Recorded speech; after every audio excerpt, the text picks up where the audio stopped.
everyone, this is Chelsea Vybz. We're back for another edition of the virtual Issa Vybz Show. We're going to catch up with Rae from Trinidad to find out how has she been dealing with the global pandemic and what's next in her career. Make sure you subscribe and follow Issa Vybz Show on YouTube.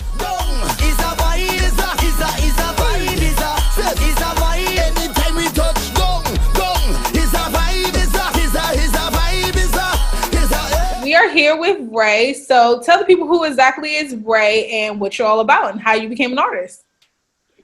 So I get asked this question so many times that you would think that by now I have like this amazing generic answer that just kind of prepared and ready to give you guys. But I think that to describe me best is that I'm always changing. I've always loved music. I've always been involved in music. Since I was small, I was singing. When I went to school for music. And it's just, I'm a human being just like everybody else, except I have a huge passion for music. And because I've been doing it for so long through school and things like that, I decided that that's where I wanted to be professionally.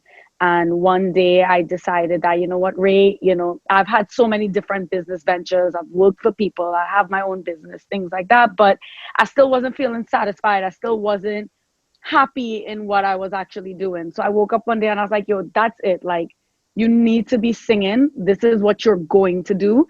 Stop finding an excuse and a justification as to why it's not the right time or why you can't do it, or just do it, just get up. And the biggest place to start is to just start. And that's exactly what happened. I woke up and I reached out to Daryl, who is a friend of my cousin. And I reached out to him and I was like, hey, basically give him the same backstory. Like, I'm really interested in pursuing music because music overall is my passion, but soca is like my love. You know what I'm saying? It's like embedded in me. And when I reached out to him, he was like, okay, sounds good, but you need to let me hear you sing first. Like, I'm not gonna write any music. I'm not gonna do anything unless I hear what you have, or I'm not putting my neck on the line for somebody that I don't even know if they're capable of singing. So I sang right then and there for him on the phone, and he was like, all right, you have it. We could do something. We could work. And literally we started from there. Like, that was the day that it started, and we never stopped from that day on. Nice. And what island do you represent? And I know that you're of course based in the US. So where are you based out of the US? I am in between DMV and New York. So DMV, for people who don't know, is DC, Maryland, and Virginia. That is the broad spectrum. But I am mainly in Maryland. I definitely go back and forth between New York and Maryland. But I rep hard all day, every day for my Trini people, born in Trinidad. Trini born, look. I can't help it, but that is where I rep. I rep Trinidad. Nice. Yes, Trinidad blood, the best blood. Okay, I love me myself. Okay, I would never change my heritage. All right, then. The next one is how have you been dealing with the global pandemic, and how has it affected you as an artist? So in the beginning, it was really tough because I had a really good season. Like, I was in Trinidad for the entire season. I literally left New York, I want to say the day after New Year's or 2 days after New Year's. I left New York and I was literally in Trinidad from then all the way until the end of Carnival. And it was great. Like, it was awesome. And, while I was there, we were hearing things about this virus that was happening or now starting to happen. And so many rumors and different things were going about. But I was like, it's just people talking. But then I got back to the States where it became a real thing and everything started shutting down within a couple of weeks of me coming back to the States. And it was hard in the beginning because I had so many things that I was looking forward to, so many things that from having a great season was leading up to other performances and other things that I had booked that just became null and void. And it was really difficult dealing with it in the beginning. Like, oh my God, I just had my start and it was a great start. Do I have to start over? How do I stay relevant? All these things were questions that were going on through my brain. But throughout time, when you realize like it's not going away, something has to be done, you kind of start to handle it a little bit differently. And know it was, okay, well, we still had to work. We still had to make music. We still had to keep up on the social media because that's the platform that's available to us right now. I started learning how to use Logic for myself because I couldn't go into the studio. Upgraded the studio equipment, things like that. That made me realize, like, at the end of the day, as an artist, this is probably things that I should always have, period, because you never know when you can't get to the studio. You never know when an opportunity or a project might come up where you're just like, boom, need to record right now, write this, like, just to be on it. And it also gave me the opportunity to kind of just within myself decide what I really want to do as an artist, where I really want to be, how I really want to move forward, what kind of music I want to put out and things like that. So it's still hard. I have my moments where it's just, you're fed up. You're like, I'm tired of sitting at home, tired of not being around people. But I think if we all use the opportunity to learn and to develop something within ourselves by being home, we should come out on top. That's very true. And I mean, it is a time for all of us to reflect. The biggest thing about making the world stop, it made us had to actually sit back, reflect, think, and, reflect on our own lives and how we can actually, make each other better, and how do we make our craft or whatever we're actually doing better. Is there any advice you can give people on how to actually deal with and cope with the global pandemic, since it's not going nowhere and we have no choice but to deal with it? Well, the first advice that I could give is try to stay as safe as possible. I think first and foremost, that is the main concern. I could see just based on the people I know that they're getting restless, and it's summertime and it was Labor Day and it was a lot of fetes and things that were going on. And I get it. I get it to some degree. We've been stuck. And if you're going to go, be as safe as possible. You know what I'm saying? Because we see that this is real. It's not going anywhere. Be as safe as humanly possible. That's the biggest thing I could tell them. But the other thing I could tell people is find something that you're interested in and build on that. And that doesn't mean that it has to be music. It could be maybe you like writing, maybe you like reading, maybe you're into fashion, maybe whatever your thing is.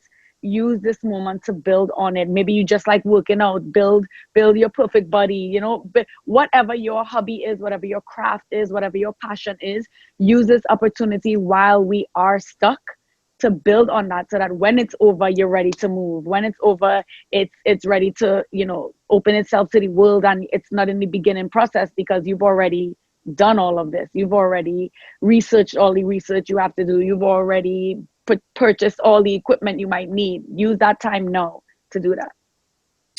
Very true. What do you miss the most about the road? What do you miss? Oh gosh, everything. You can't miss one thing.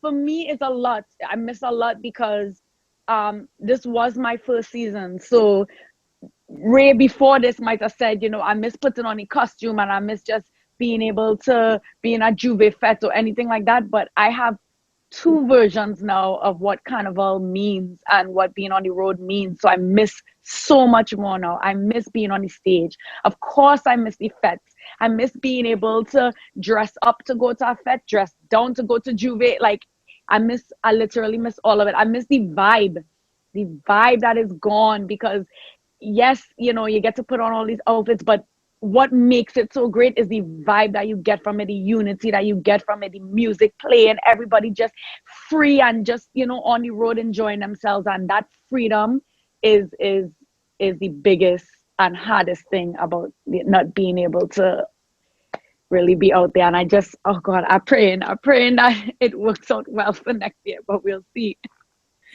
Listen, that just gave me chills because it's like I miss it too. What should the fans look forward to? What should they be looking forward to once we are able to open up with the whole thing going on? Like, what should they look forward to? I think even before that, they could look forward to new music.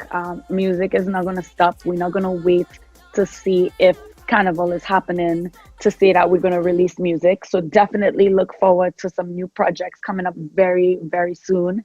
I have one with College Boy Jesse that I'm so absolutely ecstatic to release. I do hope that that one we do get to do while things are open, because it's just such an amazing record that I would love to see people's reaction and people's faces like in person as we perform it and as we sing it.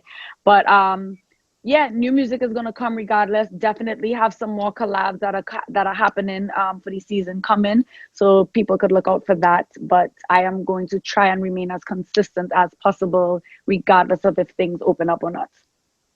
So before you leave, it's a tradition at the Issa Vybz Show. You give us a little freestyle. Come on, you got to give the people a taste of something.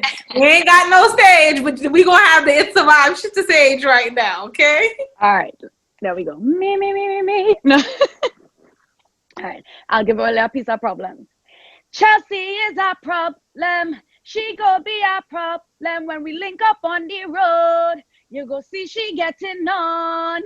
We causing a problem. The vampires problems when we touch the road. Leave we in we party mode. All we want to do is wine and get on badanist. Bubble and get on badanist. Roll and get on badanist.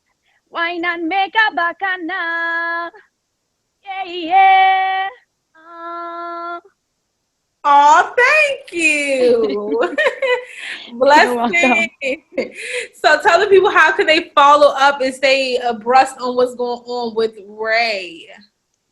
You guys can follow your girl Rae at itsrae.official. And I spelled my Rae with an E. I don't know if all you can see behind me, but it's RAE. So itsrae.official. That is my Instagram. On Snapchat, on Twitter, it's Rae Charles Official. On TikTok, Rae Charles Official as well. And YouTube, Rae Charles Official. So you guys, you heard it from Rae on the Issa Vybz Show. And on behalf of my team and myself, we greatly appreciate you blessing the show and taking the time out to talk to your fans and also my supporters. Thank you. Thank you for having me. Bless up. I am definitely appreciative of the opportunity. I hope to see more from you guys, and definitely let's stay in contact. All right.